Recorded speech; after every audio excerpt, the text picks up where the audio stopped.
Hey, welcome to Guitar Knobs, the guitars, gear, noise, and nonsense podcast, hosted today by these knobs. Tony Dudzik, Pick Guardian. Jared Brandon, down in Tennessee. With his announcer voice. The Moonshine State. I can't just get away with a normal announcement. No, you It's can't. always critique. It's different every time. That's what's live. fun. It's critique live every time. Hey, everybody, it's me, Todd Novak. Welcome to the Guitar Knobs podcast. We are thrilled to death. Yes. Even that you are listening to our show where we love to hang out and talk about gear. Yep. People that make the gear. Yep. People that are influencing in all kinds of different ways. Yep. And just shaking things up. We love it. Yes. It's just a couple of hound dogs sitting around a backyard looking at the sun, really. Wow. I don't know where that came what we from. do. Do not stare directly into the sun. Yeah.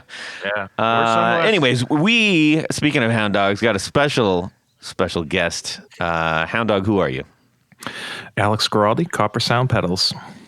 Right on. For, I think this is number 3. Trace. Yeah. Mm-hmm. And, it's not that we're like going like, well, now what do we do? Like, he's got good stuff. And it's worthy of talking about. So we're happy to have him on. Welcome back again. Yes, sir. Welcome back. Thank you. And before we get any further, do you have an angry voice? Like, do people know when you're angry? Because you are one chill suspect. You wouldn't like to see me angry, Todd. Is that your angry voice? No, Do you turn green and tear off your clothes and stuff?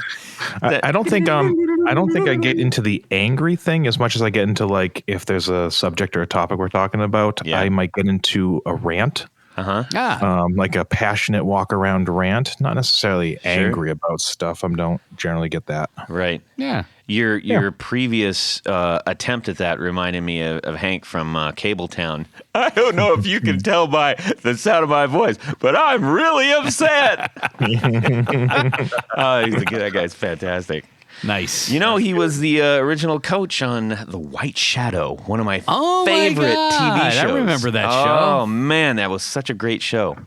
Actually, don't. that show, so it was about this, it was kind of like not a Ted Knight character. That would have been really funny. Bobby Knight. Ted Knight as Bobby Knight. That would be a show right there. Anyways, Bobby Knight, he was like a white coach, and he was coaching this sort of inner city group of kids, and it was much about a lot of topic at the time. You had All in the Family and all this stuff that was going on, and people were trying to address problems of the day, which insanely enough we still have them right now, which is mind-boggling. But I remember watching one of those episodes, and it scared me to death. And from that point on, I was like kind of actually paranoid that I was just going to be riding my bicycle, and all of a sudden I'd be like, and have a brain aneurysm and die.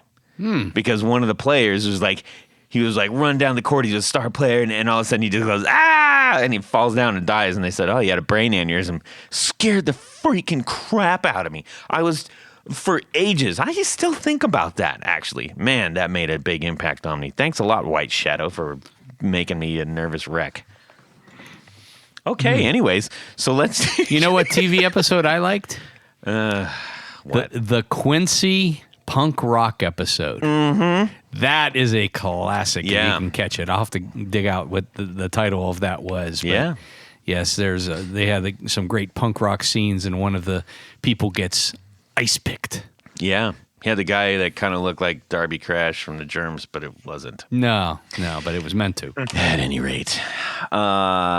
Well, You know what my favorite episode is? Well, we were just about to ask you, Jared. I'm just kidding. I don't know that show. Okay. Alex, do you want to chime in, or? You lost me after Cabletown. Yeah.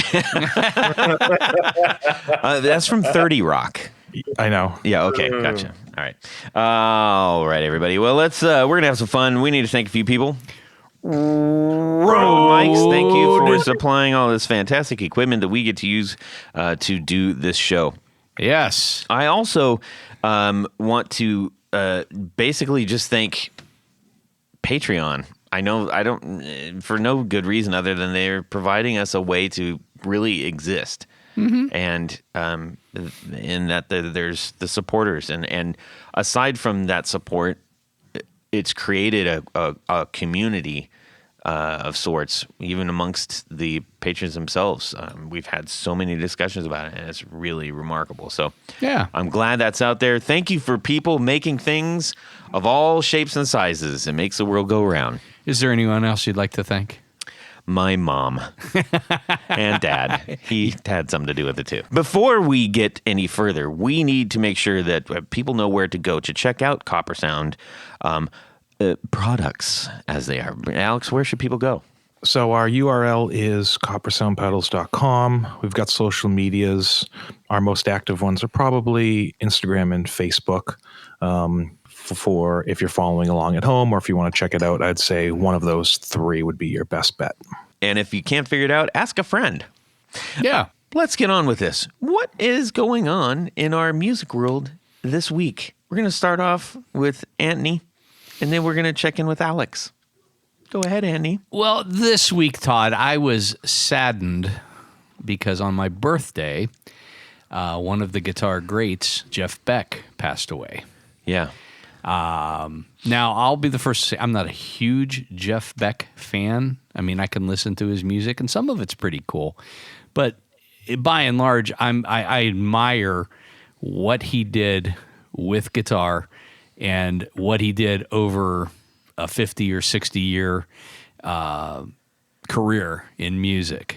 I first was familiar with Jeff's work in the Yardbirds, which he was hired to replace Eric Clapton when he left, and brought on board by his school buddy, James Page, I think was his name, some other guitar player. And that was kind of the classic era, I would say, after Clapton left, of what I would consider the classic era of the Yardbirds. And they, he did some really cool things. And, one of the guitars that he's probably most recognized for that he used in the Yardbirds was a 54 Esquire, Fender Esquire, which had been... Explain what an Esquire is for those that may not know. An Esquire is a Telecaster without a neck pickup. Essentially the same guitar, but because there's no neck pickup, some would say that there is less magnetic pull on the strings and they can hear a difference. Mm-hmm. And I think that's true to some degree. I just like the simplicity of it a little bit more. But it was the OG new school. Well, it was actually the option that Leo Fender decided. Because one pickup guitars are like a huge thing right now. Well, they were. They were, but I'm saying they have risen but they've skyrocketed in popularity as of late. I'll give you that. Okay. So the one thing that made this somewhat different than other broadcasters, Telecaster Esquires. Well, you're hitting all of them. I'm hitting them all. I got all the models. Yeah. Is his particular guitar had a belly cut and an arm contour, much like a Strat. Which was ironic because he was a slender man. Yeah. Well, I always thought that he was the one that did that to that guitar. But in reality, he got that guitar from Scott Walker of the Walker Brothers. I forget what his real name is. But the Walker Brothers had a big hit, Sun Ain't Gonna Shine Anymore. Okay. Look it up. Yeah. It's a great song. Sure. And the Yardbirds were touring with the Walker Brothers. Uh-huh. And Jeff talked Scott Walker into letting him buy that guitar because he wanted it. And apparently, when Jeff got it, it had already had those contours cut into it. Interesting. So there's a little bit of Boy, really killed the value on that thing. yeah. And over the years, of course, it ended up Jeff gifted it to Seymour Duncan, and Seymour, I believe, still owns that today. Is that true, Jared? I'm not sure. Okay. I imagine he would, though. Yeah, I that don't would be see one to what hold dealer on to. would ever sell that. Yeah, of course. But yeah, I mean, his style was really, I mean, just incredible. He was a true innovator, and Nobody sounded like that dude. No, and the one thing in probably late '70s into the '80s and beyond, when he primarily played Strats, is he would, he could do swells with his pinky for the volume. He also didn't use a pick at that area. He used his thumb, and then he had one hand resting on the trem bar. Always. Yeah. And I mean, he could make, I think, the guitar sound very much like a human voice. Oh, yeah. And that in and of itself, deserves a gold star in my book. He anti-played that guitar in the sense that he wasn't like playing in any kind of conventional way at all. That's true. Yeah. So and mostly improvising. yes. Yeah, I mean, for the most part, I mean, he was, he bridged, between blues and rock and jazz and funk. I mean, he did it all. So Maybe not funk. there's some funky stuff Some out there. funk, Yeah, some funk. and he played with just about everybody over the years. Surf ska. Yeah, surf ska. Yeah, he was big into surf ska. But anyhow, so a big, hats off to Jeff Beck. The thing that really bugs me about this is there are a lot of big players that are now in their 70s and 80s. And I unfortunately suspect that we're going to have the dominoes are going to fall, man. Yeah, and that saddens me even more. So I agree. On that up note, and you know what? Like, I'd been aware of Jeff Beck for a long time, but because it just like not even close to the same zip code of styles of music, I really haven't heard a ton of him. Little bits, and stuff, and you're like, holy mackerel, that guy's amazing. Blah blah blah. Right? I was driving back from Georgia, and I had just finished the Keith Richards biography, Life. I started reading it and then realized I never have time to read, so I just listen to everything. And after that, I said, well, I'm going to listen. I'm just going to put on Keith Richards and just listen, because his solo stuff, I really like his solo stuff. Oh, yeah. A lot. But it hit this one song, and at first I could tell where it was going, because it was like classic, like Mississippi, and or Chicago blues, just kind of lump all that stuff together. And it, Buddy Guy was a song Cognac. Oh yeah, and it came up, and I almost said nope, because I can't, like one or two songs maybe, and then I'm like, okay, I'm just done with that. It doesn't hit me. But the song was Cognac, and the lyrics are funny. And it's Jeff Beck and Keith Richards and Buddy Guy. I'm like, well, I kind of have to listen to this. And it was absolutely amazing.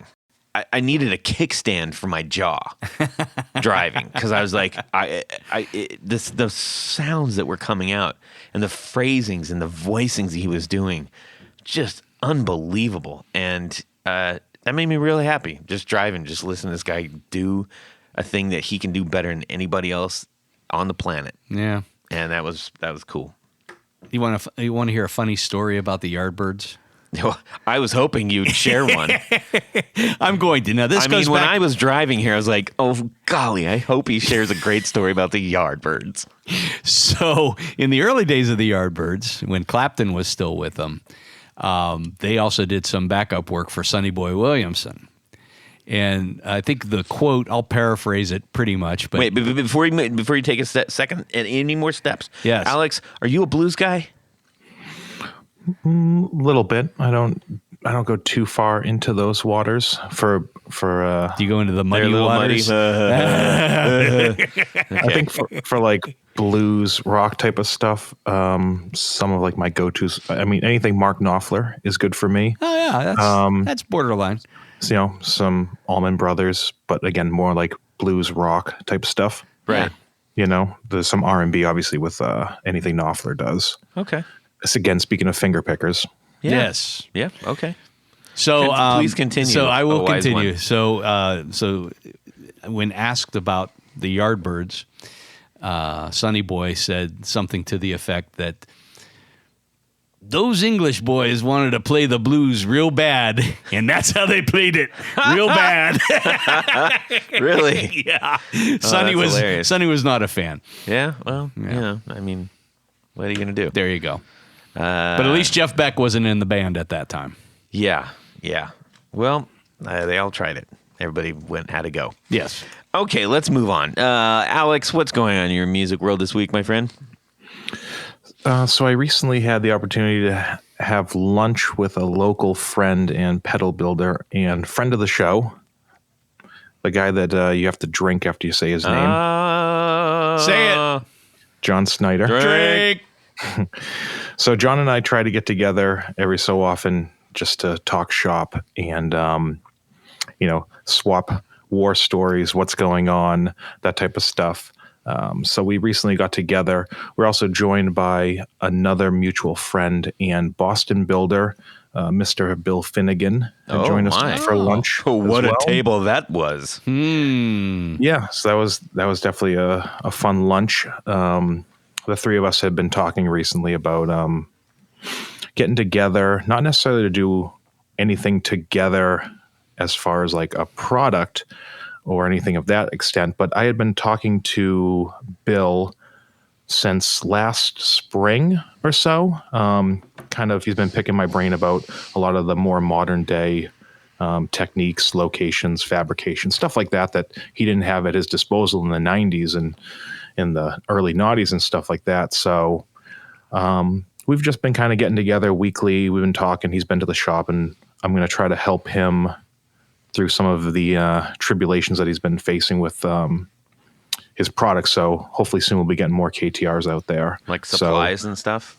Yeah, that type of thing. Fabrication, manufacturing, PCBA, things of that nature. So Bill and I have been talking for a while, and John's actually working with him. I won't say like what they're doing or anything like that, but John's in Boston, Bill's in Boston. So they've been working together, and the three of us had mutual interests in some things. So we got together, we had some Mexican food, talked shop, got like a game plan going and stuff like that. KTR exists. So obviously Bill's trying to get more stuff going, and John's helping out on some aspects that I won't go into. I know he has talked about the KTR and stuff on a podcast with Blake at Tone Mob, so people can go listen to that if they want. But so that was cool. Recently got to have lunch with those three guys, and that was a fun discussion and fun lunch. So I can imagine. That's kind of been my music world. I've been keeping in contact with Bill and John as well, and I've seen him at a couple recent expos that we've done together, small trade shows and stuff like that. So we all have this mutual interest. So we got together for lunch, which was really fun to do, and have Bill come along too, because we had like two generations of builders at the table. Yeah. That's really cool.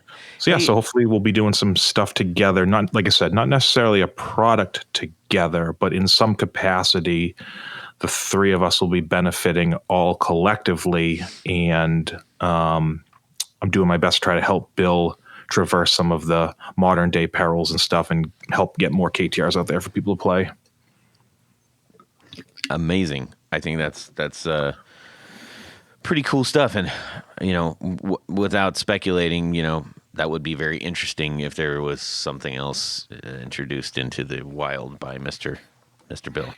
I won't, obviously I'm not at liberty to say anything on those regards for any, I'm behind the curtain and playing the respectful game, but it's been a while, and he's gone through a lot of stuff, and John and I are just kind of there to like help him traverse like the modern day things. Cause John and I are,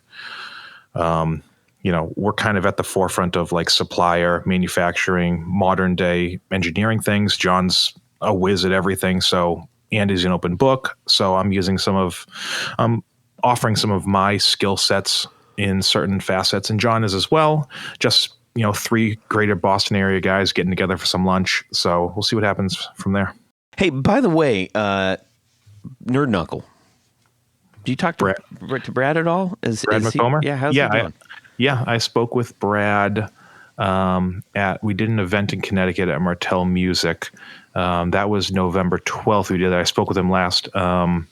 He's doing good. He's always chipper, always happy, always good to see him. I know him and John had recently moved to a new shop. They essentially got kicked out of their current location, and they found a new shop. They are now above SynthCube, who owns Small Bear Electronics, and the top floor is now turned into like a space for musicians, which is really cool. And those guys are occupying part of that. A melding of the minds. Yeah, That's really cool, man. Brad's great. He's a good guy. I built a bench for their shop here and brought it to John's shop about a year ago, and that's essentially been his workstation. Always fun to talk to. That sounds like the most Boston thing ever. Build a bench for his shop. Other places you bring a pie or a cake. I don't know why, but that just he needed a bench for his shop. I built him a bench, Yeah. That's very kind. Nice. You're graduating from high school, Tommy. I'm going to build you a bench for your shop. Anyways. He's a good dude. Yeah, he is. Well, please say hello if you haven't. We'll have to reach out to him and see what's going on. How about Jared? Yeah. Oh, man. So today I picked up my Reverend, my 6-gun, which I bought directly from Ken. Oh, nice. Love that guitar. And I put some of my own pickups in it. Of course, I couldn't keep my hands out of it. And I just noticed the bridge pickup was dead. And I'm kind of excited because I actually get to work on a repair. I haven't worked on a repair in a year and a half. I finally, I get to solve a problem again instead of create new. So kind of excited about that, Yeah. So what's the pickup configuration in a 6-gun?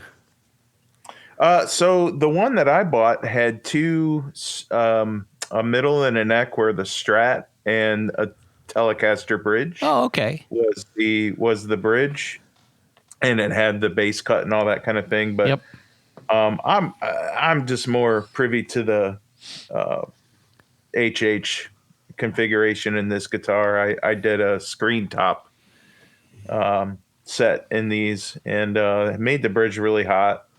It's got the these are really well built guitars. It's got a great Wilkinson trem on it. Mm-hmm. And is that the baby blue one? It is. The neck is that roasted maple. So I mean, I've always liked this guitar. I always like it. It's a great little guitar. Tony, you made the pickguard for it. In fact, you made me like 2 or 3 pickguards for this. I said, make me an HH, make me a lipstick. If I want 3 lipsticks in it, and I still have it. I still have them all, but I Perloid. really like this. Yeah, but and I'm thinking about getting like a 54 black Les Paul custom with the P90 in the bridge and a staple in the neck. Oh, I've never had a staple guitar. Maybe 2 staples would be cool. Wait. You're thinking about getting a 50? What? Not a real one. Okay. Just a custom shop. Okay, a custom shop. Those are model. still expensive, but with the discount that I get, it's a little more affordable, but it's still expensive. I like that idea. So there's something cool looking. I'm not really sure. Maybe you can talk about what the sound or the sonic qualities, the audio qualities of a staple pickup are as opposed to the other ones, but they do look cool.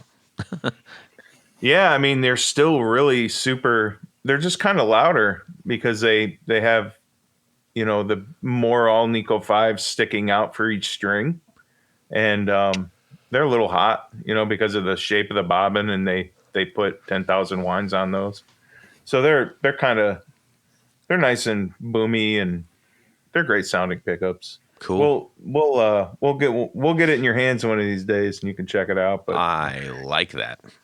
yeah, so that's kind of what's going on my guitar mind right now. Cool. Other Nice. than Waken. Good. Well, Todd Lee, what about you? I took my daughter back up to college. What about you, Todd? Oh, thanks, John. Alex, well played. Thank you.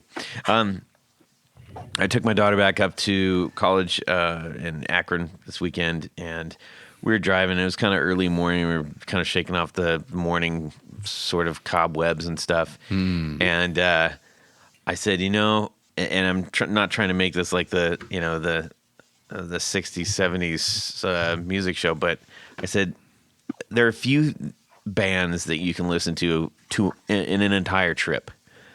Rolling Stones, Tom Petty, maybe Dave not Clark so many 5. others. Dave Clark 5. Yeah, my point is there's not a great deal. Rush, you probably that have like a huge library that isn't all just the top hits. Does he talk like a regular guy? I know him, and he does.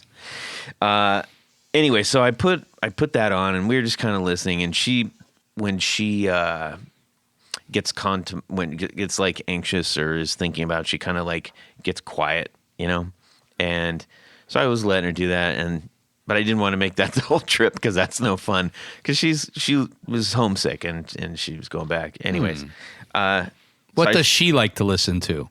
All kinds of stuff. Honestly, I know that is a very general thing. Well, maybe you should let her listen to her stuff instead of imposing your musical taste on her. Anyways, thanks, internet help. So I said, we were just listening to that, and I said, I was telling her about how I just finished the book and everything, and I was driving, and I was listening to Can't You Hear Me Knocking? I've heard that song a whole bunch of times, but there was something about when I was just in the moment, and I was explaining this to her, like just trying to spark the conversation. It's not like we talk all the time, but sometimes when she just kind of like closes down because she's getting kind of heart heavy, I want to keep that going. So I was just explaining. I said, I was listening to this song and I was coming through this pass going from Georgia into Tennessee and everything. And it's interesting because that song starts out like a couple of theirs do, which isn't a standard way to start out a song. It's like you caught them in the middle of the song. I would agree. Which yes. I love that, right? And then they do they go into the chorus, which actually kind of sounds like a bridge, But and the beautiful thing is that up to that point they're playing pretty sparse, and everything's pretty tight, right? Mm-hmm.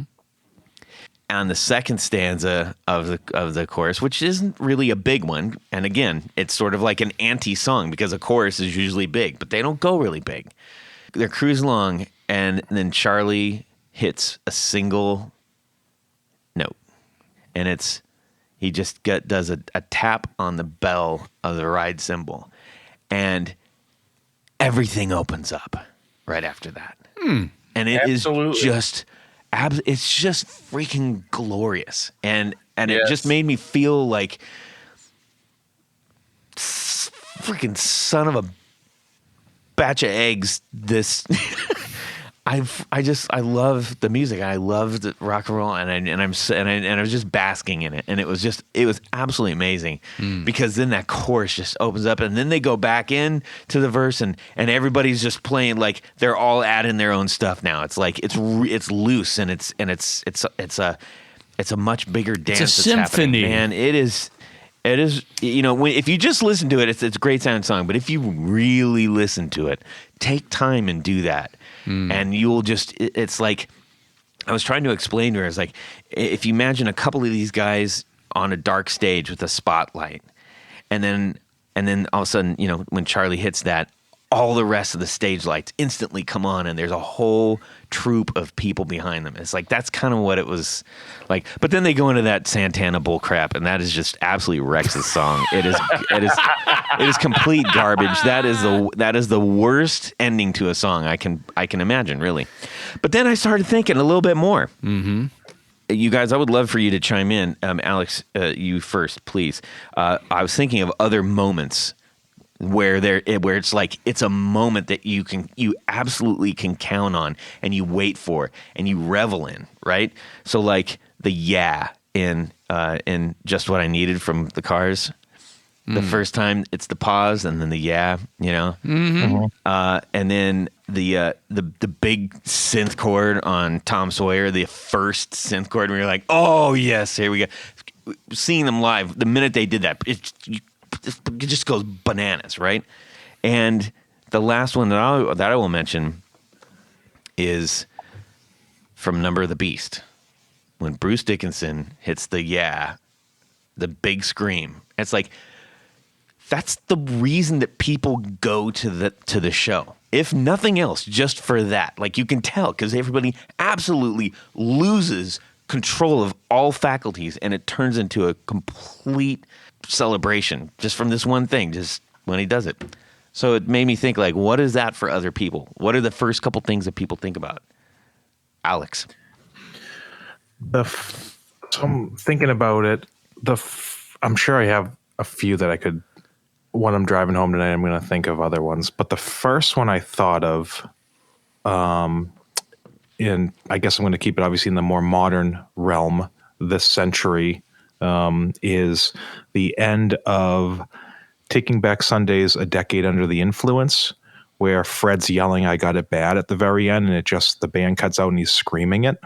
This is the first one that I thought of, which is like, because I think what you're conveying kind of a lot of times, or you're saying, Todd, is like that just like kind of in the moment emotion. Yeah. And that's so obviously a vocal is going to be an instant thing, especially because it transcends for non-musicians as well. Yeah. So that's the first thing that I'm thinking about in like a modern era of like, each time it's like, I'm almost waiting for it every time. Like it feels familiar yet fresh every time. Yeah. So I would say that's the first one that I thought of. I'm going to chime in on that sort of note. I'm going to say it. I'm going to magically let everybody finish this. I am a patient boy. And if you know that, Fugazi, oh, wait. It's like you can't wait to chime in for that initial moment. Oh, man. Freaking rock and roll. That's a good question to like almost like have on each episode, kind of like when Blake does like, what's your favorite Boss Pedal or pizza? It's like, what's a moment that sticks for you in any song? That's one of those, like, I almost want to like you're driving with somebody and it's like, you're going to turn it up a couple clicks. Exactly. Hey. But you're not going to tell him. You're not going to tell him. You're doing it on a steering wheel. Yeah, exactly. You do it on the steering wheel just to really emphasize that part for them. Yeah. And indeed. Tony, do you got one? Yeah. Number one, Daltrey's scream from "We Won't Get Fooled Again." Okay, yeah, that one is right up there. And to bring it into modern context, or more modern context, there's something about "Smells Like Teen Spirit." It starts off in that kind of soft, kind of light guitar, and then when it finally kicks in, when Grohl starts banging on the drums and everybody's in, that is just such an incredible build. Yeah. Interestingly, another bit of trivia, when asked about how Cobain came up with that song, he said, "I was trying to write a Pixies song." Interesting. And I love the Pixies. Oh, yeah. Pixies are great. They have a new album out. Anyway, Jared, you got one, and then we'll move on. I got two. So the beginning of Over the Hills and Far Away on Song Remains the Same, which is not in the VHS copy that people had for years, is actually on a vinyl record version that's not been overdubbed for the movie. So Jimmy Page's like neck guitar tone, it's probably one of my absolute favorite guitar tones ever recorded, and it was recorded live. And ironically, we all know Page was kind of a little more on the sloppy side live, but this particular tone he had, just I live to hear that intro. And then another is the whole See Me, Hear Me in Tommy, and probably the Woodstock version of that.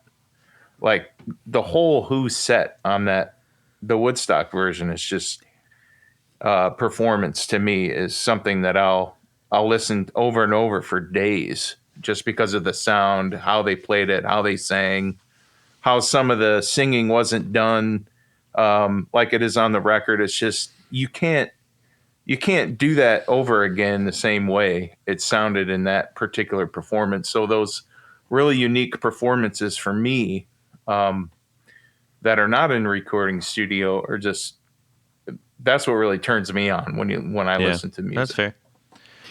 You know, Todd, I'm sitting here at this table. Or as Alex said, blah, blah, blah, blah, blah, patch cables. Yeah, this is the blah, blah, blah, blah, blah patch cable segment. I'm sitting here looking at these wonderful Coppersound pedals, yet I don't have any way to connect them. Do you have any suggestions? I do. And actually, they're connected to my pedal board, which is right over here. Those are the Tour Gear Designs patch cables. Ooh. Yeah. The flat ones? The very flat ones yeah. with the multiple lengths and variable heads and different things like that? Indeed. And I'm going to interrupt this broadcast because I was watching on Instagram, and this guy was doing his like, had a big setup where he had a switcher and all this stuff, and he was trying to do all these cables and everything. He's like, well, this one's too big and this one's, so what I'm going to have to do. And instantly, this is how much the world is shaping us. I thought of the Leonardo DiCaprio thing where he goes, whoop, whoop, whoop, whoop. That's me right there. And I was like, Tour Gear. Honest, I swear that all happened in a blip of a second, but it's true. Oh, wow. The space-saving capabilities are remarkable. And the durability. And the affordability. And the affordability. All the illities. Yeah, lots of illities. Yes, please go check out Tour Gear Designs and get yourself, you know what, if you're like, well, I don't know, just get the little 3-pack. It's like, it's going to cost you like, what, a couple bucks. Get the sampler. Yeah, and that's, and then if you use the guitar knobs in the coupon code, you're going to save 10% on your order, which is going to make you throw probably a few more in there because you're like, heck, I'm saving money. Let's get some more. Do it. Go over to tourgeardesigns.com, do that, make yourself feel. 1, 2, 1, 2, 3. 4 on the floor. All right, Alex Guaraldi, Coppersound Pedals. What's your new 4 on the floor? All right, so my first one for 4 on the floor, Todd, you're going to especially like this. For my favorite amp sound for when it comes to gain is Supro. So really, for my pedal, for my overdrive pedal, I'm going with my always on my board JHS Superbolt, the first version that they came out with. That's my go-to drive sound. I've always enjoyed Blues Breaker. You know, that's one of the reasons that we came out with our Foxcatcher Overdrive 2-in-1 pedal in 2016. But if I'm like, I recently had a buddy hit me up. It's like, hey, I'm available this weekend. You want to jam a little bit? So I threw together a board. The only drive pedal I put on there was the Superbolt. Essentially, if I can grab and go and I'm going to pick one pedal for drive, it's going to be Superbolt going into pretty much anything. If I'm not bringing my actual, like, fortunate enough, I have a vintage Gretsch, little 1x8, you know, similar to the Supro Supers, I think they are. The little tiny ones. Yep. Gretsch, like the same shop, essentially. The Gretsch just has the Gretsch badge on instead of the Supro one. And that's always kind of been my sound, the fall apart sound. You know, obviously a lot of people think of first Zeppelin record and the Stairway to Heaven solo. Right. Yeah. But yeah, if I'm going drive, I like that fall apart sound. You know, the transformer's not keeping up with it. Very dynamic, like fingers is almost clean to the point of is it an overdrive? And then you can really lay into it. Yeah. Yeah. That's cool, man. I dig it. What's next? My number 2, I usually always have some type of boost pedal, either pre or post. Usually I would do something like Our Gravity Bomb, but for spreading the love here on this, I'm actually going to go with I have a Mad Mojo Pedals Flint Hill preamp as my boost pedal. So if you're familiar or not at all, small builder, I believe he was in Colorado, moved there or moved from there. We did some stuff. I traded a couple pedals with him. He wanted me to do some relicking. So I relicked a couple pedals for him, sent it to him. then he sent me the Flint Hill because I really liked the vibe of it. So I would have that on my board as my preamp shaper, if I will, but most likely using it as like a boost pedal, either pre or post my Super Bolt. So that'd be my number 2. A little shout out to Mad Mojo. Check out their stuff. Right on. Number 3, I'm gonna go with industry buddy Philippe Herndon's Kilobyte. Mm-hmm. Again, I was fortunate enough I traded him custom Broadway matched his Nash Telly for Kilobyte that he was nice enough to send my way. And that's Caroline, just in case anybody's, you know. Yeah. Caroline Guitar Company, Kilobyte. I've got the cream colored one. It's like the 64-bit style one that they did. It's like I think the angry guy is in like rainbow. Yeah. And then the rest of it's like black and cream. The Kilobyte word is like a little bit of more of like the Nintendo vibe. So I've got that. I really like that as a delay pedal for some textures with the Havoc switch. Anybody that's not familiar somehow with that pedal should really check it out. Really cool stuff on there. And then my number 4 is still going to be my favorite pedal of all time, which is the Strymon Flint. That's a great one. Which I feel like it's one of those like universally, I don't feel like I've come across anybody that's like, yeah, I don't like it. No. It's, you know, and as much of a fanboy as I am of Strymon, I can't get enough of that pedal. Like generally, if I had to cut my thing down to 2 pedals, that would be one of them, you know, or if I'm just going to grab my acoustic or electric and play into an amp, I'm probably going to just grab the Flint. You know, it's got trem on it. It's got the reverb, stereo expression, all that type of stuff. Nice 2-in-1, good size for that. It's so warm and just it's like a nice blanket. It somehow does both. Can be just a good always on, or can take you to, you know, space, if you will. Yeah. And I really like that pedal. I like it as an always on pedal. I also like stacking it with other reverbs if you want to do like that type of big reverb sound, maybe in between songs, gapless type of stuff, you know, just let the thing go. Mm-hmm. But yeah, it's been a staple since I got one in, I want to say 2012. I've had it since. Nice. As my go-to. So yeah, there's my quick and dirty 4 on the floor. Just out of curiosity, have you had a chance to play with the Deco? I have. I love the Deco. It was actually on my first 4 on the floor. I've yet to own one. That was a test. Yeah. Good one, Todd. Both sides are great. The double tracker, the tape saturator. Like, if I had to own, if I had my pick at like another Strymon pedal next to get, it'd either be the Deco or the Lex. Mm-hmm. Mm-hmm. Yeah, nice. I'm definitely. I feel like the Deco is super underrated for Strymon stuff. Yeah, I would agree with that. Yeah, I mean, it came before their 2 drive pedals, the Riverside and the Sunset, but which I are think both fantastic. Yeah, and I'm on Team Deco for sure. Yeah. I got to play that at Alto Music like way back in the day. Same time the Haymaker from Caroline came out, and I got to play both of those at the same time, I think, and it was just really cool. It was just like the perfect. It was kind of like seasoning, one of those philosophies where the perfect amount is right before it's too much, and I feel like that it had if you will. Yeah, I would agree.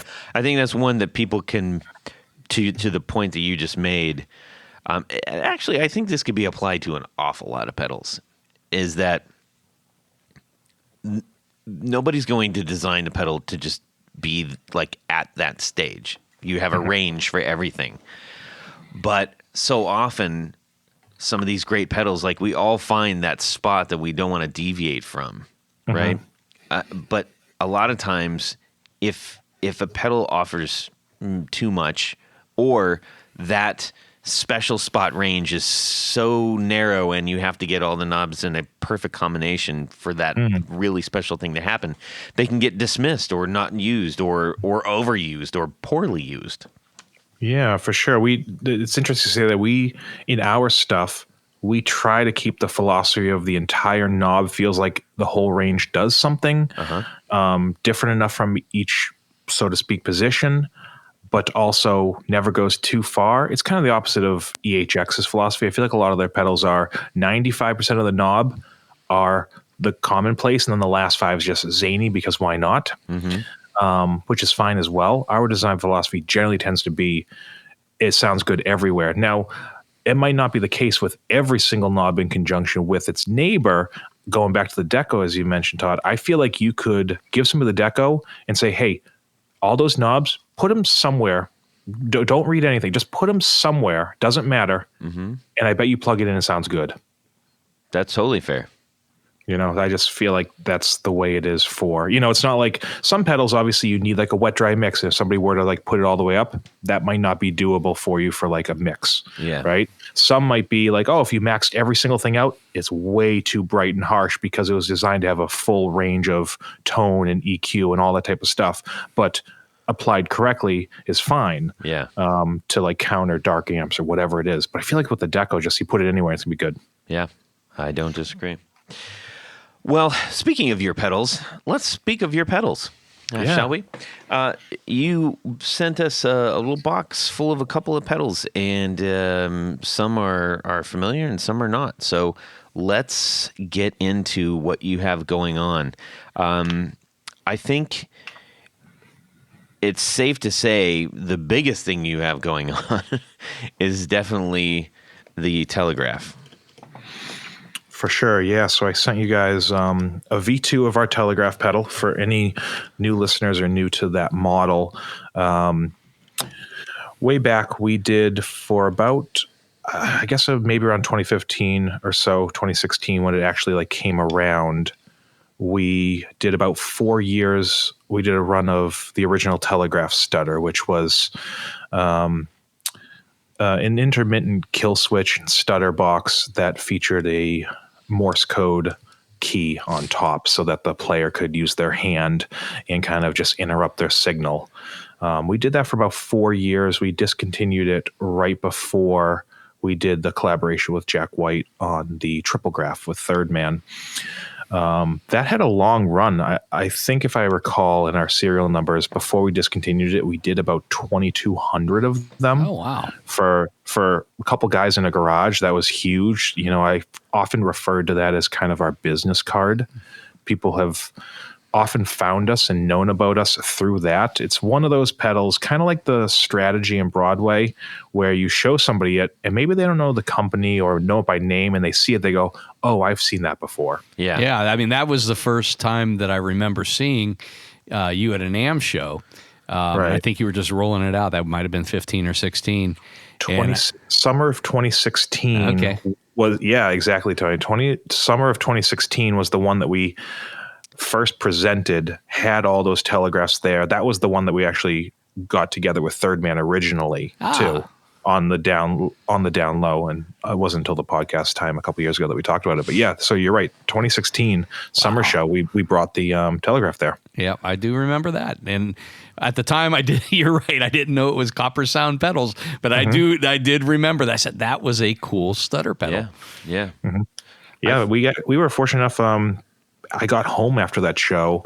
I was doing some desk work at the job I was working at, and I got an email that said like urgent Telegraph on cover of Premier Guitar or something like that. Oh, wow. Yeah. It was one of those ones that's like, I got to sneak out of here for a minute, you know, because it was like, hey, we're going to press. We just found out about this, blah, blah, blah. And I was like, that's really cool. It's like, again, like I said, a business card, but that kind of was the one that put us on the map, so to speak.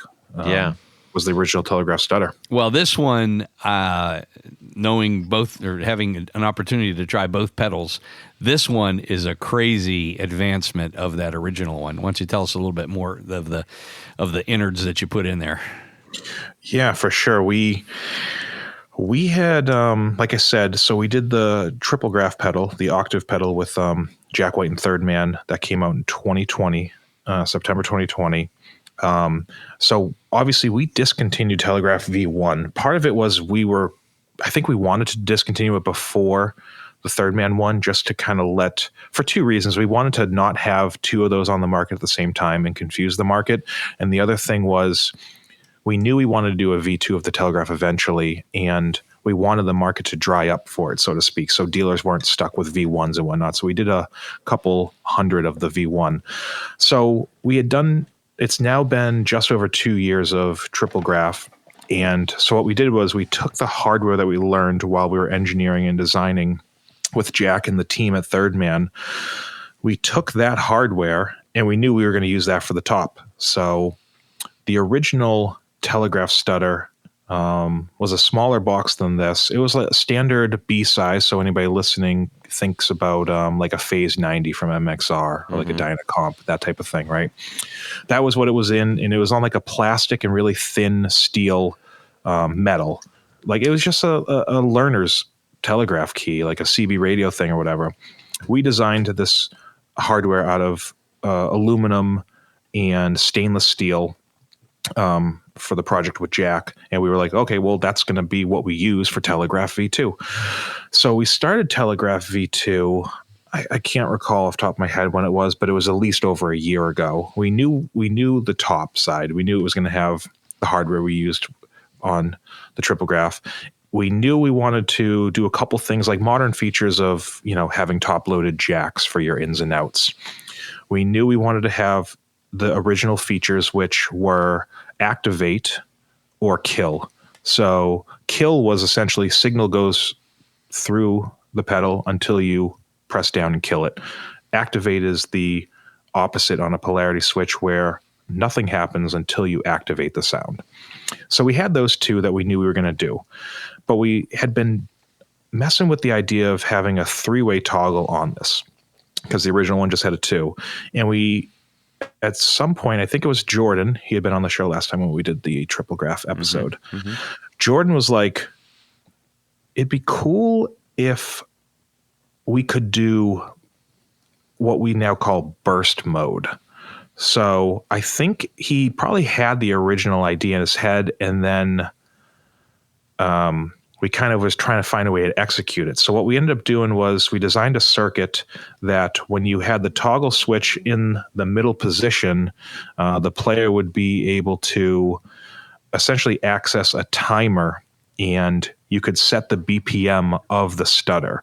So Jordan wanted to be able to press the telegraph and it would do a rapid burst of sound that you couldn't do with your foot. You'd only really be able to do chopping it up in like a DAW, So we wanted to be able to do like, hey, I want to be able to do like 800 BPM.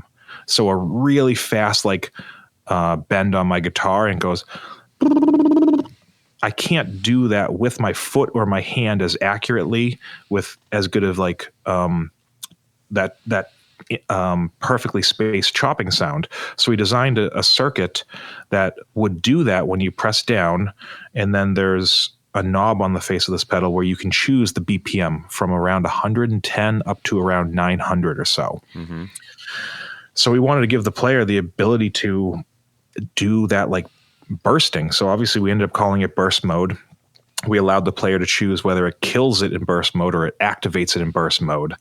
So we were working on that. Oliver and myself had been doing the brunt of the hardware and the software design. Oliver did a lot of like the coding and stuff for it, and I did a lot of the external stuff, the layout, some of the analog side of things. And we finally got the burst mode down, and it became a reoccurring thing that Jordan would pop his head through the door. Oh, hey, what if it could do this? Damn it. That's a good idea. We're going to have to find a way to do that. And that's where some of the features of this ended up coming to fruition. So if anybody's seeing it at home, or if you want to, for the audio listeners as well, on the side of this pedal, we have an expression jack, which a lot of modern pedals and players are familiar with expression. Usually they control a parameter or two, or if you're Strymon, 87 parameters. Yeah. So what happened was Jordan was like, hey, it'd be cool if you could do it on expression pedal. And I think, oddly enough, obviously we listened to a lot of Jack White, and I think at the time it might have been we were listening to Boarding House Reach maybe, or it might have actually been on Fear of the Dawn, where there was a part where he does like this keyboard line, and the pitch wheel, only instead of it, I think he actually changes the speed of something in one of the tunes. I'm drawing a blank on which tune. It might have been one of the singles off the record, but at any rate, it would be like, he was like, oh, it'd be cool if I could actually, with my foot, adjust the BPM. So put it on like a treadle, expression pedal. So we started getting our heads together and we were like, okay, well, let's put an expression jack on it and it'll overtake the potentiometer on board. And then the player can turn it on with their foot and they can use an expression for your heel and toe. That would be your speed. Cool. So we worked on that. We added that. We incorporated it. You can now do the heel is the slowest, toe is the fastest. We're like, cool. That's awesome. I think we're getting ready to put this out. We get some prints and powders from our friend Jacob down at F5, who does our enclosure work. We get them up here. All the holes are everywhere we need to. I swear, the day we got this in, Jordan goes, hey, can we control it with CV? Damn it. And so we're like, okay, well, maybe. Explain. Could you touch on that really quick so that people maybe who aren't familiar with CV can have an understanding what that is? For sure. I'm not a spokesperson here for it or an aficionado. Essentially, it's control voltage is what the CV is for. And you can think of it as a swing between the brain, if you will, seeing the swing between 0 and 5 typically. That's the average for CV gate. Essentially, like setting the BPM on something, the CV is now controlling that. There's obviously a much more elaborate thing, and the synth world is huge on it. Yeah. I'm on maybe chapter 2 here of CV. I understand enough to talk about it a little bit, but he was like, and it wasn't necessarily CV that he said, because Jordan is still a whiz on the computer, but CV isn't really a thing that's usually in his wheelhouse. But he was like, hey, it'd be cool if I'm at 120 BPM in my DAW and I can tell Telegraph V2 do 120 BPM. So we sat down and we were like, I don't know if we can do this. I reached out to Oliver, and he's the CV guy. He does the digital side of things. And he's like, I don't think we can do this. And then I went to the data sheet for the chip that we're using, and I realized there was a CV pin. I made a simple CV circuit based around the LFO in our Loma Prieta harmonic tremolo pedal, breadboarded that up, touched it to the CV pin, and it worked. Oliver came out to the shop. He looks at it, crosses his arms, and he goes, huh. That shouldn't work. Yeah, because I think what happened was he thought it was more complicated because he knew the thing. He was like, okay, well, maybe we'd have to do this plus this, then convert it here, then do this, and blah, blah, blah. And I was like, hey, this pin says CV, plug CV, go. Very barbaric. And it actually worked. And I swear to you, we refer to it in the shop a lot of times as a callback. 10 minutes before I did that on a breadboard, he said, I'm calling CV dead in the water. And now it's one of those things where it's like, hey, remember we thought that couldn't be done? Yeah. So essentially, we got the enclosures in. It had a little slide switch on it. You guys had in front of you have one that has 2 slide switches on the side. Yes. The control one wasn't originally there. And great, we got all these enclosures in. Now we can't use it because we want to make a switch so you can choose either expression pedal or CV. So that was like, oh, great, we just got these enclosures and now they're no good. So that was a fun little hiccup. But getting back to some of the features that we did on Telegraph V2, I explained we got a burst mode for rapid BPM that the player can choose. Right. You can either control it. Which lights up, which is really cool. Yeah. So what we did on this one, we did an LED shaft potentiometer. Something that you would see on our pal Ryan McKay at Yellow Cake. He does that on the Furry Burrito. Yep. For the bias control. So yellow is for either the signals passing or not, and then the flashing red for burst mode gives the player a heads up on what the BPM is roughly. Yeah. So you can control that via CV or expression depending on how you have the expression jack set. Or your fingers. The burst can either be activated or killed.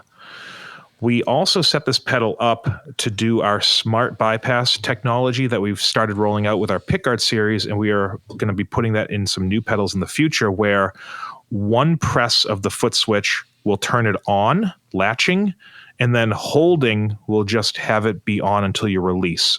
Something similar that you'd see it in the flexi switching from Earthquaker, and you see it on some pedals from Walrus as well. So one quick click turns it on. One quick click again shuts it off, just like a normal pedal. But if you press and hold, it'll just do the thing until you let go, which is a really fun feature for burst mode. Right. So you can just do a momentary burst for like a split second and let go. So that was a feature that we wanted to incorporate. And if you're the type of player that doesn't want to have the latching, like do it, you just want to do it as a momentary pedal like our original, we included a dip switch on the inside. You can shut the latching off. So you'll just have the momentary telegraph like the original one was. So in addition to that, the original telegraph didn't have any power. It was literally just input jack to output jack and a polarity toggle. This one has an entire circuit in it. It's got power. It's got 3 jacks. It's got switches. It has the LED pot. It has all these slide switches for control. Telegraph V2 that's currently out on the market, if you don't have power or if you lose power on a gig, it still passes the signal and will still cut the audio like the original one will. You sneaky guy, you. Yeah, so it's a fail-safe operation that you get. So if you're in burst mode and you unplug this, no matter what mode you're in, you'll still be able to get traditional OG mode kill.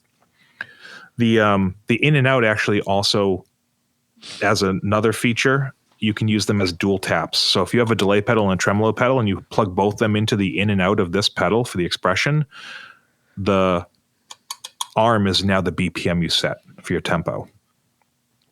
Wait, Tony and I are both like, wait, can you run that by us one more time? Yeah. Let me explain it again with a couple better examples. Okay, you've got a tremolo pedal that has tap tempo. Yes. You've got a delay pedal that has a tap tempo input. Yes. Right? Okay. You want to have the same BPM for both of them, right? Yes. So you plug your tremolo pedal's expression into Telegraph V2. You plug your delay expression jack into Telegraph V2 using the ins and the outs. And now that becomes your tap tempo unit, like your dual tap. So you plug both of them in there. So you're not actually using Telegraph in the signal chain. You're just using it as a controller. It's not really something that we generally boast about because I don't think somebody's going to buy a $240 pedal for their tap tempo. But it's just another one of those things that we designed around and it does the thing. So that's crazy, man. Neat. So yeah, we added a lot. The whole entire circuit board is taken up for circuitry to do fun modern features. The CV thing is really cool. We're in the works of designing some accessories on the side for this thing for people to purchase, to use, to expand what you can do. It's amazing. Would one of those things be a little digitalometer kind of thing for the CV? It might be, yeah. We've got a couple fun things. Picking up what you're laying down. Exactly. Yeah. It's weird that there's a lot of ways. All this does is I've usually referred to it like this doesn't have its own sound. All it does is kill it. But we found a lot of cool ways to make your sound not be on. Yeah. No, it's brilliant. It's funny because one of I guess maybe one of our most played songs that we have on Spotify is called Boundaries from the Valentinos. Shameless, not a totally shameless plug, but a semi-shameless plug here because I'm going to go somewhere with it. But the whole its song is sort of based on this like super heavy duty helicopter chop that I started out with, and that I use in varying in increasing lengths as small bridges to the next parts of the songs, and immediately I was like, that's a boundary pedal right there. Because I've struggled to find tremolo pedals that have the degree of chop and the speed, so the depth and the speed, and most importantly, not lose, or I shouldn't say not lose the volume because that's a fallacy, but it's a perception. Yeah, it's a perception, but having a volume knob to increase the volume so that there isn't that perception. Right. And I hit that and I was like, ha, ha, ha, ha, ha. That's the song pedal right there. Yeah. Yeah. It's like I said, there's a lot of ways just to make you turn off, Yes. but do you have one I can use for Tony? That's a tall order, Todd. So that's now we have this in what I'm going to say is like military green, for lack of better terms, olive drab. Yep, army green. So we when we did the original ones back in the day, I think by the end of its run or life cycle, a couple colors had fade out, or a couple colors we were doing small runs, one-offs. I was hand painting, sponge painting. I was doing all sorts of stuff. When we were designing V2, I said, okay, I don't want to go out to the gravel driveway and start relicking these anymore. We want to have art on them. So we decided, okay, no relics, no like hand paint ones. If we want to do small batch cool ones, we'll do small batch ones. But we wanted to have art and everything. So the original one didn't have any controls except for a toggle. It's like, okay, we can get away with not having art. So we wanted graphics on this one to let the player know what they're doing. So we had to have it printed. So in doing so, we were getting closer to wrapping up Telegraph V2 maybe about a year ago. And we sat down and we were like, okay, well, we got to do some colors. One of the cool things about Telegraph was we had so many options. I want to say we were up to like 19 at one point on the drop down for our website, which that was cool because people got a taste of like, oh, I can kind of get it in this many colors. That's cool. Yeah. So we were doing that, but we were like, we can't do that for this one. There's too much going on. The triple graph is out. We've got a ton of things in the like a ton of irons and fires, and like we can't be out in the New England 3 degrees clear coating shit anymore, Yeah. So what we ended up doing was we sat down and I had a ton of swatches, and I said to the guys, essentially we brainstormed, and I said, I think it'd be cool to have like half a dozen colors where a lot of them are homaging the original. And what we ended up doing was we sat down, we were like, okay, we want a couple neutrals, a couple colors, and a couple like metallics. Like essentially what it was, we want those kind of things: neutrals, metallics, and some color. So the original one was a Relic Army Green. That was our best seller. Just when people think of Telegraph pedal, they think of the Relic Army Green. So we kept an Army Green, that olive drab that you guys have in front of you. Black was a popular seller, but I've always been on my high horse. I'm so bored of just black pedals. So I got a little bit. I kicked and stomped my way to get the Milky Way in the candy store, and I was complaining to Mom, I want this. So instead of doing black, we did this like gunmetal gray that we've called Gotham Gray. So it's got a textured matte finish to it, as opposed to like a stark black. So like I said, I kicked and screamed my way to like not have a black pedal, but we went with like a cool gray color. So we did that. Then for another it's a neutral, handsome pedal. Yeah, we again, like that's going to sell. That's fine. We want to give some options. We did that. We did a textured white color for, again, having a neutral. We did one that we called Carolina Copper, which is a very like bright, fresh penny out of the mint. We did Romeo Red, which is a very like it's a flat kind of on the crimsony side of red things. And then the last one we did was one we called Sierra Blue, which is like a pastel, not pastel, but it's essentially like if you took a muted like, blue. It's a muted blue. There's somebody put gray in the batch. So we try to touch base on some homages. And it's almost a navy gray. I mean, it's really close to a naval gray. Yeah. So it's got that muted thing. Like if it were like mauve would be its friend, or like almost like a please don't ever make a mauve pedal. I've been trying to find a mauve pedal because I'm obsessed with mauve. I can't get enough of it. But at any rate, yeah, so we've got 6 currently on the market for Telegraph V2 between those colors. And yeah, it's been really great so far. It's only to this point, it's only been out about 6 weeks. So we're really happy with the turnout. And like I said, we're going to have some more accessories coming down the line with it. And just before that, we also released a couple other pedals that I sent you guys too. That is correct. Yes. Let's talk about those real quick. I had an absolute blast playing all of these, by the way. I mentioned actually on a previous episode. So first of all, let's start with the Renegade.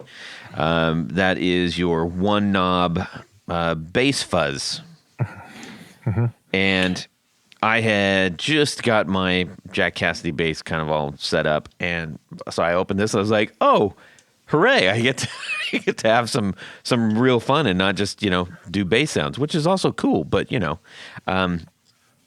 and the thing sounded fantastic on it. I really, really liked it. And it didn't take a lot to there's not a lot to fuss about with. You just do it, and it sounds good on your bass. But please elaborate on this. Yeah, so Renegade, for actual production, other than when we did a limited edition Captain Hook, and we've done we did a small batch with a local tattoo artist for a batch of fuzz pedals that we called Cobra Fuzz. We don't have a fuzz in our lineup until now, so we never had a fuzz pedal. And I had so Renegade's origins actually extend back to 2014. I want to say 2013 or 14. I made a fuzz pedal for Jordan, and still to this day, I think I screwed something up, and it had this really cool weird bias thing where the tail end of the note would start doing this sizzle, this like, was it the Jacob's ladder thing with the electricity? Mm-hmm. It would start doing the sizzle, and I've never been able to recreate it. It took me until about last year to finally get as close as possible with that circuit. And we decided, we were like, okay, well, we need a fuzz in our lineup. And at the time we wanted to discontinue Gravity Bomb.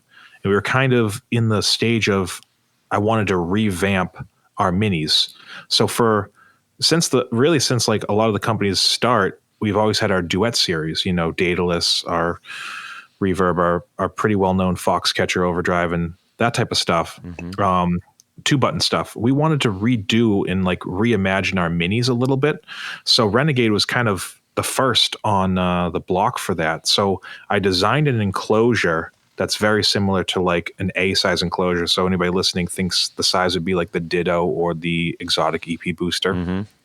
So the EP Booster is actually similar in that size. So the Renegade is in an enclosure that's small, like the size of the Ditto, only it's actually taller, so we could fit more stuff in there, and it would actually be the same height as our other pedals. So it'd kind of have that continuity there. So I like that, by the way. I think that's smart. A lot of people don't think about that.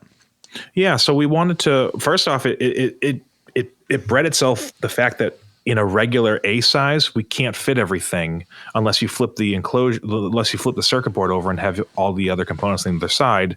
And I generally tend to like to work on like the pots are on one side, then all the other stuff is on the other. And I also thought it would be cool to have our own enclosure, but still be a familiar enclosure. So we designed that enclosure. We had our manufacturer make it. They sent us some samples. We liked it. We got a whole run of them. And then we started doing like what the layout is. And the nice thing with these is they're always the same layout, power, in, out, LED, toggle switch, and the foot switch in the knob. So Renegade was the first one that we kind of had ready. We took that original fuzz circuit, which was a modified Tone Bender MK1, which is a very common formula. You can also think of it, it's the British version of the fuzz face, or I think I should say that the other way around. Just the fuzz face. Yep, exactly. So Tone Bender MK 1.5, some with very, very specific voltages. They have to be biased to like 2 places after the decimal, the way that it's set up just to get that kind of sizzle. Is that because it's sorry, go ahead. No, it's just because it's biased a certain way. So you either have a transistor set up as a switch, or you have it set up as like a buffer or a line boost. And the way that this one is it's biased at a very specific voltage that as the guitar voltage signal starts dying, that one isn't kind of, I guess you can think of it as it's not being fed enough, and it starts doing that. It's gated, but not like super like Fuzz Factory gated. It's like it starts sizzling off. Sometimes we refer to it as like the bacon sound, right? If you're cooking bacon on the skillet, browning out. Yeah, so that type of thing. So we had that, and I put a toggle switch on there so you could have more of a stock mode. So it's a more traditional, straightforward fuzz with a little bit of that bias at the end. And then in the down position, you have more of that modern gated extra sizzle sound with just an output volume knob on it. It's very utilitarian, because our mini series is designed to be like under $150 for all of them and straightforward. So that the first thing that came off the line ended up being Renegade, which was a name I had sat on. Usually my phone has like 50 names at any given time, whether I have a pedal in mind already or whatnot, but just kind of like, oh, that's a cool name. Let me jot it down. Right. And Renegade ended up coming to fruition. We were going to call it Tesla Fuzz, but there was already multiple things out there with that name on it. Yeah. It was a little too on the nose for me. And the other name we were going to call it was Enigma. However, there is also one out there from EHX because they've been around since 1650. So, yeah. Anyway, Renegade was actually the name of my travel soccer team from the 90s. So it was just kind of a placeholder. The name itself had a little bit of like a tough bruntness to it. Yeah. And we thought it represented itself in this pedal. That's cool. That's what you have in front of you. Renegade, it's our multi-bias fuzz. Yeah. And I just want to clarify something. When I said bass fuzz, I meant that in the form that I was using it. I actually plugged it into the bass first. And so I know it isn't technically a bass fuzz, but sounds good. It sounds great with bass, man. So yeah. Anyways, just wanted to make that clarification. Sure. Then we also have, I love this, the gravity bomb. Now, I think when Tony and I were first talking about, Tony, why don't you talk about just give your thoughts on the gravity bomb real quick? Well, I think it's kind of an expanded version of, I'm just guessing, but we do like the EP booster around these parts. Yeah. Okay. And I liked some of the. I kind of like. I'm gonna say you kind of like. I'm not. You're not sold. I like that better. You like this better? Oh yeah. Well, it definitely gives you more flexibility, and this one has 3 tonal settings. I guess you'd call it straight, and then a high boost and a mid boost. Which obviously the EP does not have. Well, you have those. You can adjust that in the dip switches inside. Well, yeah, sort of, but not as conveniently as this. Now, before we go any further, Alex, do you have any? Are you taking any issue with the comparisons? Not an issue per se with the comparison. They're different beasts. The EP booster is obviously based off the preamp section of the Echoplex, and I think the EP was because the first time I designed Gravity Bomb, this was back in 2016. I think the EP booster was it's still a popular thing. I think it was coming out or was kind of like in its heyday, and on the market, we were seeing a lot of MOSFET and JFET coloration boosts based on preamp stuff. And those are really cool. And I think Gravity Bomb was my reaction to that. So as a Jack White fan and as a fan of kind of going against the flow of something sometimes, we did Gravity Bomb because it was op-amp based and it was based around the microamp, which was one of Jack's always-on pedals. They even just did a double pedal through Third Man that's both microamps. So that was my reaction to that. I didn't want to do a JFET. Here's another preamp one. Yeah. And I want to do, instead of it being a coloration one, it's literally it's transparent op-amp, more U. That's all it is. It's not more color and volume. It's literally just more U with some volume on it. And that's where Gravity Bomb was. That's where you got my love, man, because what I don't like about the EP is that I just felt like it was coloring too much, and it was either it felt like there was a blanket on it, or that it was just full freaking volume and nothing. No, you just don't know how to use it. Then. That's possible too. But the nice thing is I didn't have to learn how to use it. The Gravity Bomb, I plugged in and it did the thing I wanted to do. And I was okay. like, I think that's a fair assessment because there is a certain tonality to the EP booster, which I like. And this one, I think, is more flexible where you can dial in different sounds. And you're right, it doesn't color the sound as much. So I think that's good. One thing that I did want to point out on both of these pedals that we're talking about is being able to switch between 9 and 18 volts. And there is I said, there's not going to be that much difference.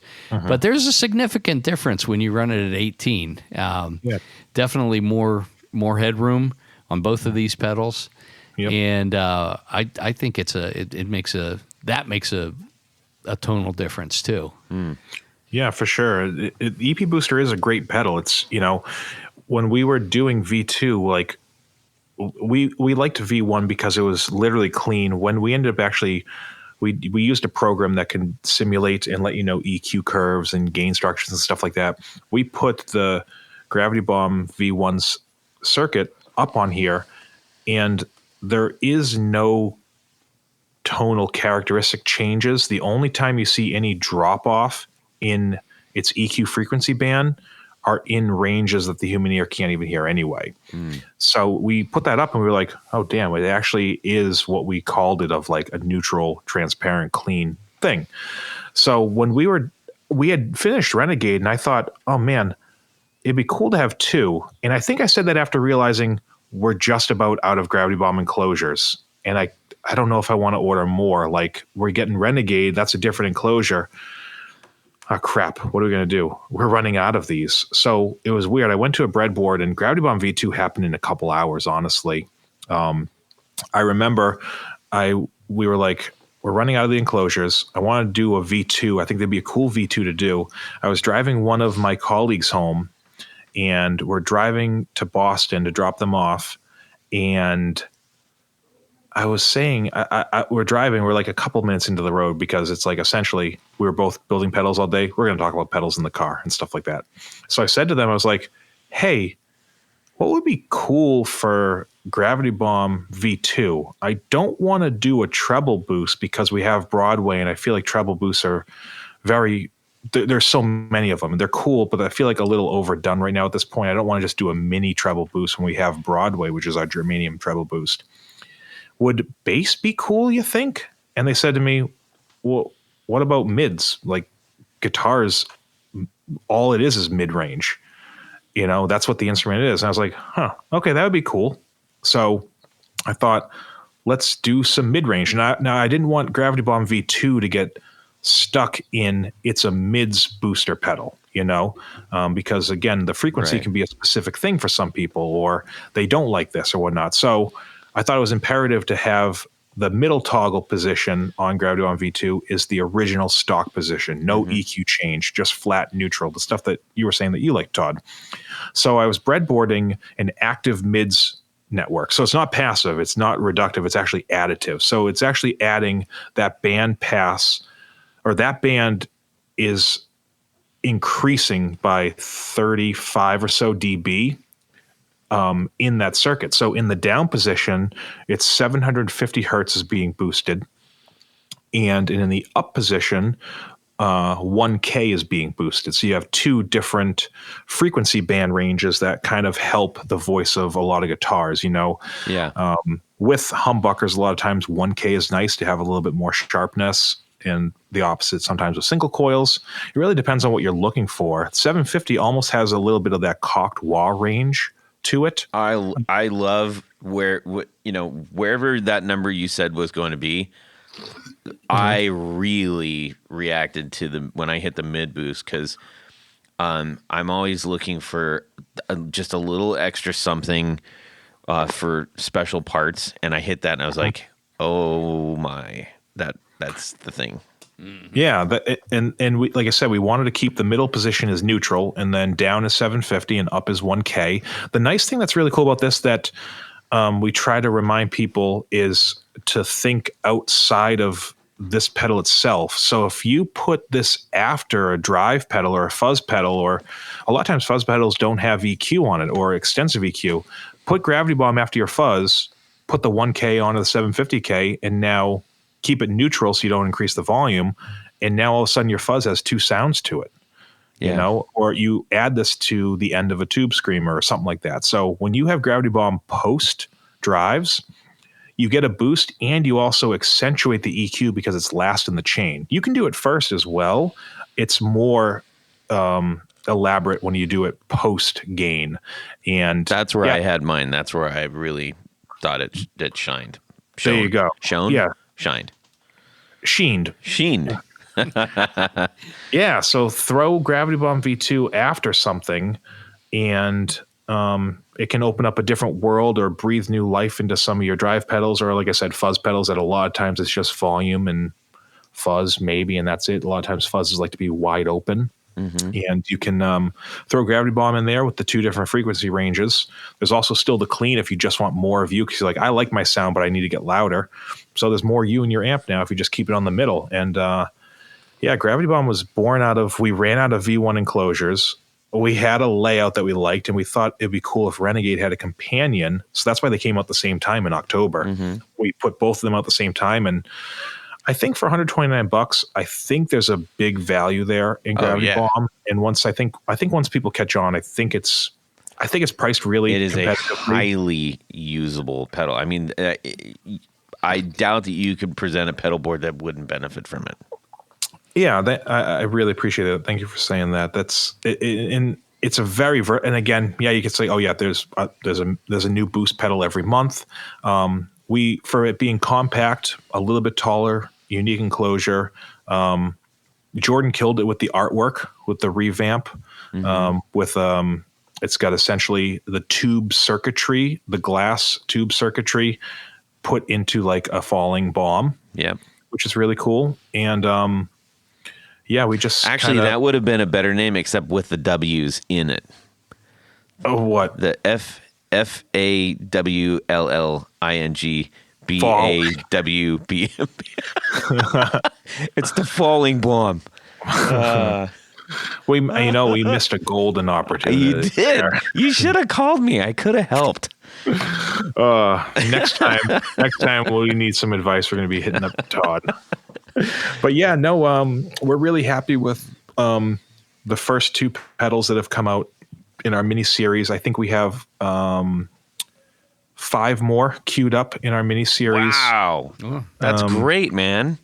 So these two are kind of leading the chain. That's exciting. Hopefully, we'll see all of those this year, depending on how releases go. But we've got kind of a new platform for our minis, and we're trying to.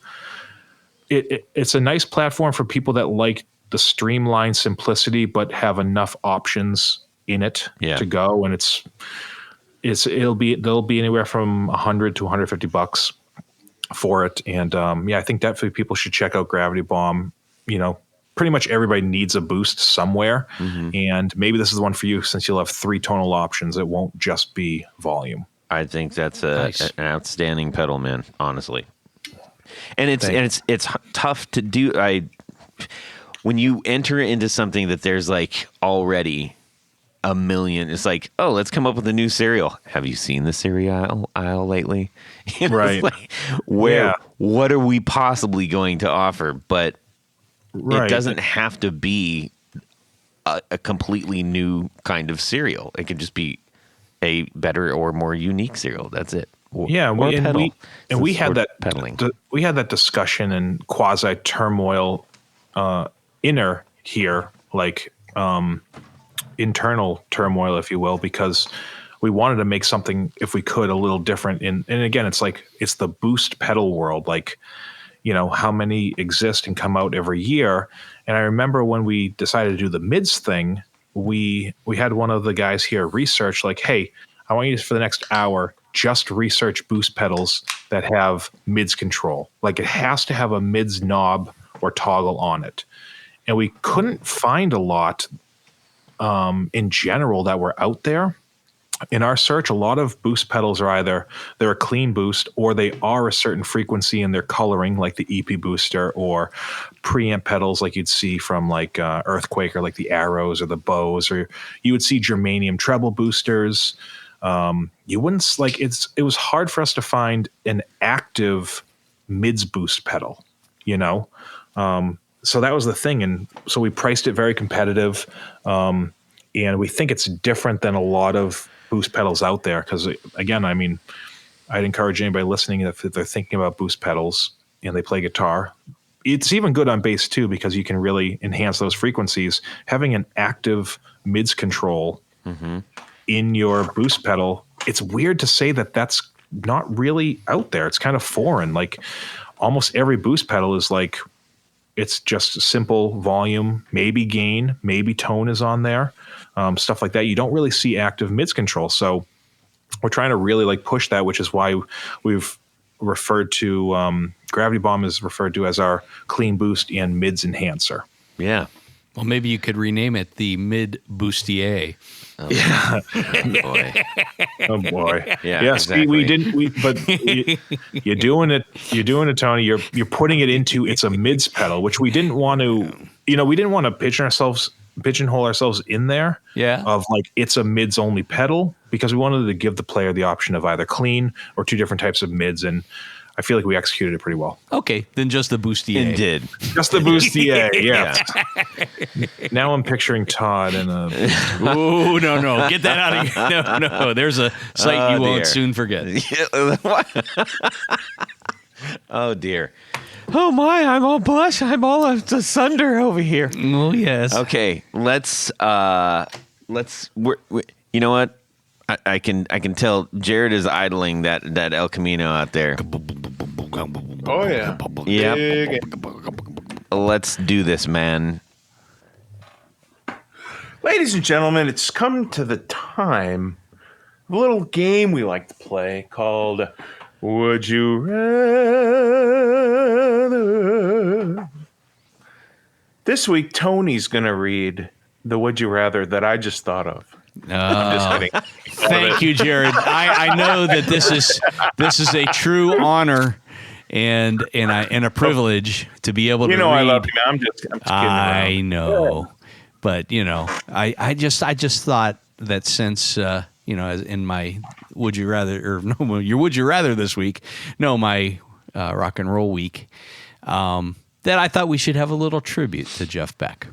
Sounds good. So this week, despite all odds and despite all reality, you are given the opportunity to own one of two of Jeff Beck's guitars. The first one, Seymour Duncan, has been so kind as to provide his 1954 Fender Esquire, which, by the way, is on loan to the Rock and Roll Hall of Fame. Oh. I did find out that All right. little tidbit of information. We talked about that earlier. This is the guitar that Jeff used between actually a very short period of time, 65 and 66. By the time 66 rolled around, he moved on to Les Pauls. But anyhow, it's a cool guitar. The other option is what he called a 1954 Fender Strat. In reality, it was actually a 1963 Fender Strat, and the dead giveaway is the Rosewood fingerboard. Now, this Strat, it has a stripped body, obviously Rosewood fingerboard. The pickguard has a broken little horn, and he used this from 69 through 77. In his work with the Jeff Beck Group, among others. So this was kind of his main gig guitar for a very long period of time. So the Would You Rather this week is, would you rather have Jeff's 54 Fender Esquire or his 54/1963 Fender Strat? Jared, let's start with you since this is your segment. I have to pick one, but both, are going to sound. Both no option. You know the rules. I know, but both of those. The ghost of Yogi Berra lives large. Oh dear. Before all that riffraff, I was going to say both are fantastic sounding guitars. They're old wood guitars, and I've played Telecasters from the 50s, and I've played Stratocasters from the 50s and early 60s. And the 50s Strats and Tellies I've played, to me, resonate even more. They're better. So I would definitely go with the early. And I also want to say that I don't want Jeff Beck's either of them because of what Andy Harrison told us. He said the way that those guitars were set up, and he set up his gear for him. He was touring with him or something. And he said when he played through it, it didn't sound good at all. And then when Jeff Beck picked it up, it sounded amazing. So, that's as Clapton gave him like the ultimate compliment. He said it's all in Jeff Beck's hands. I mean, it is, but probably the Telecast or the Nocaster, the Esquire. Esquire, yeah. Broadcaster. I would definitely take that one. Okay. So not both. No. Okay. I would like You to have interrupted him, but he was getting ready to say both are great guitars. Yeah, but it was way funnier. But there was a pause there, and of course Todd jumped right in.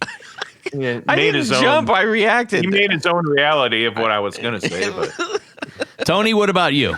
Tony, what about you? I'm going to go. I think I have to go, even though he only played it for maybe a year or so. I think I have to go with the Esquire as well.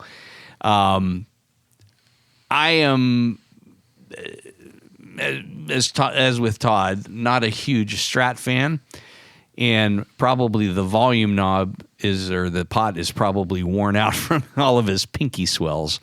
But that would be a cool one to have too, because it's that was one of his. Both are nice guitars. Okay, I'm going with the Esquire. Esquire. All right. Let's see, Alex. How about yourself? Yeah, I think I'll do both. Popular order. Yeah, so this is an interesting one for me personally because I don't really have an association with Jeff Beck as like even a listener, other than just appreciating what he's done. But I'm not so I love Tellies. I don't like one pickup guitars because I'm like my Telly, you could duct tape it on the middle position and that would be fine for me. Because as soon as I go to the bridge, I miss the neck. And as soon as I go to the neck, I miss the bridge. And I'm just like, well, I guess I'm stuck in the middle. So, but that also being said, I'm not a Strat guy. And I think I'm not a Strat guy to the extent of I'd still go with the Esquire. Nice. I also, but I do, and still to the point, I don't like tummy cut and arm cut. Yeah. But I'm still probably going to go with the Esquire. Well, you can always add a neck pickup because the body's already routed for it. So yeah, that's right. You can always drop that in, make a priceless guitar and more usable. Are you going to want both, Todd? We know you're not going to want both. I'm actually gonna surprise everybody. I'm gonna take the Strat. Nice. For posterity's sake, for the fact that this would have been Jeff Beck's guitar. Like, not to play it at all because that's like kryptonite for me. Mm-hmm. But I think anytime that I've seen him play or heard him play, it's been on that Strat with the whammy and everything, and it's just like it's immediately associated with him. Mm-hmm. So I think for the sake of saying this belonged to one of the greatest ever, then it's the Strat for sure. Okay, so we got 3 Esquires and a Strat. Yep, hold the onions. All right, let's. We got to thank a few people, and then we'll say adieu to our friend Alex. That's right, because at this point of the show, Todd, we love to thank a special group of people. These are our executive producers. Now, an executive producer makes this show possible. How do you become one? Head over to patreon.com/the Guitar Knobs and check out a couple different levels in which you can participate. Become a sponsor of this very podcast. Each level comes with some very, very nice thank you gifts, I might add.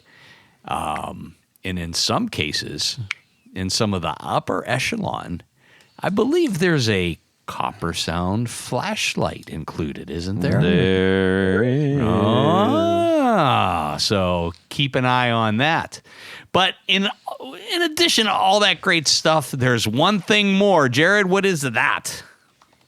You get to have your name right on the thing. That's right. So that's what I'm going to do right now. So special thanks to these executive producers: Moon Guitars, Veteran Pedals, John Halverson, Rick Calhoun, Trevor Gunberg, Elad Mizrahi, Mac D, Richard Kendall, Mark Garton, Matt Hart, James White, Justin Jones, Anthony Gemalero, Bill Gola Guitars, John Esterly, Anthony Lathrop, Stefan Lem, Michael Senchuk, Ken Sayers, Doug Christ, Darren Gregory, Tom Barazin, Rusty Sneeden, Ralph Gottschalk, Don Kloss, Gregory Randall, Brett Hogarth, Eric Hemmer, Stuart George, Michael Furman, Andrew DeHaan, and that bloke, Andrew Bell. That be right, me lad. But wait, Todd, there's more, because we have a special group of executive producers. These are our Grand Poobahs. That's right. They wear a fez upon their head whilst listening to the podcast. Mm-hmm. And at the same time. So special thanks to these Grand Poobahs: Tommy Manasco, Ricardo Iguereda, David Kaminga, Brandon Wone Pickups, Hex Matos, Michio Murakishi, Bob Crouch, Jack Cadian, Sam Jett, also known as Dr. Demo, Tyler Rhines, LSJ Music Company, John Williams, James Pennington, Adam Johnson, Steve Keys, Cody Foster, Science of Sound, Brian Robinson, Jonathan Jurisic, Corey Nigro, Michael Van Zant, Tim Nowak, Jonathan Daly, Martin Cliff, Sean S. David Poe, Billy Spitfire, and Congregation Gear Demos. Yeah, they're going to be on the show soon, actually. I can't wait. Yeah, Thank you. All right. Well, as we always say, we can't do it without you. I said at the beginning of the show. Yes, you did. We could, but it sure wouldn't be a whole lot of fun, and it, all that stuff. So, thank you. And if you're interested, get on it. That'd be great. We'd love to read your name off and send you some cool things. All right, everybody. We need to say a humongoid thank you to Alex Guaraldi of Coppersound Pedals. First, for being a solid dude. Second, for being a friend of the show. And third, for making really fantastic gear. That's right. Thank you guys for having me on a three-peat, if you will. It was really great to talk to you guys again. As always. 2 more shows and you get a special blazer. That's right. Green jacket or gold jacket? Yeah. Orange, of course. Yeah. Let's see here. And people can go get those things at coppersoundpedals.com, correct? Correct. Yeah, you can find us there. You can find us on social media platforms like Instagram, Facebook. You can also check out our collaboration we did with Jack White at Third Man Records, thirdmanstore.com. You can check out the triple graph, polyphonic, octave, up, down, kill switch, effects loop. Check that out. Crazy cool pedal. Yep, you can check out all that stuff. Check out our brand new Telegraph V2, Renegade, and Gravity Bomb V2 as well. Brilliant. Tony? Just head over to pickguardian.com. Check out a couple of things that I offer. But by and large, what I do is custom work. So shoot me an email and let me know what you're trying to do. You know, we can make something work. Big Guardian. You always do. BigGuardian.com. Jared. Catch me jared.allen.brandon on Instagram, and we will chat about whatever you want to chat about that is guitar related. I really wish you would have said, catch me outside. How about that? At Jared, Catch me outside. Catch me outside. In the El Camino. All right. Catch me outside. You can show me. Sorry, don't show me anything. Well, that's weird. Send me an email, Todd at theguitarknobs.com. You can also DM me on Instagram at guitarknobs. We'd love to hear from you. It is so great when we get messages from all you guys out there. So send us something. And, hey, we'd love to get your Would You Rathers. Let's read some, shall we? Go get yourself some Coppersound pedals. Have a fantastic guitar week. And subscribe. Yeah. I love that. I love that you love that. Yeah. Ooh, love you, baby. Right. Oh, hi, Alex. Passed. All You guys, right. you guys have done like 300 of these or something? Yeah, you'd think. Oh. Yeah, but I said that. No, I said that. You revisionist mother. Hello. That's Hello. better. Oh, hello. That's better. Test. I'm the type of guy that just eats standing up over the sink to not make a plate to do dishes. Just throw something in me really fast. I really don't care about food.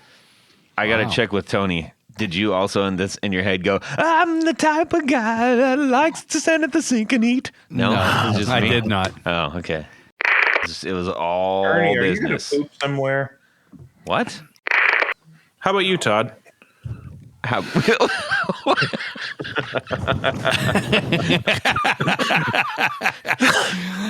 So I don't have to That's a good idea. go to the Tony just restroom. wears a diaper. Yeah, why Yeah. not? I'm Well, like an astronaut. That's how I picture Tony anyway. Yeah. A big astronaut. Big baby. Tony. Give me a minute. I gotta hit the can. You. Yeah. Making sure, trying to be pro, you know. Yeah. Well, you're doing a good job so far, unlike Antoine. Why am I introducing Tony? Because he's got the Would You Rather. I've got the Would You Rather. But I read the Would You Rather. But you don't have it, do you? Tony's got the wheel. All right. No. Yeah. Here we go. You guys are gonna go, what did we do, Todd? What about you? Let me get a little bit of this. Here's some patch cables. Pretty Off much. to the races. You know the recipe. And away we go. Well, that's it for these knobs. Please visit our Patreon page at patreon.com/theguitarknobs. Visit our website at theguitarknobs.com for all of our past episodes, 4 on the Floor blog, and other good stuff. You can connect with us on social too at our Facebook page and share your gear and stories on our Facebook group. Also, be sure to check out our Instagram at Guitar Knobs. Catch you next time.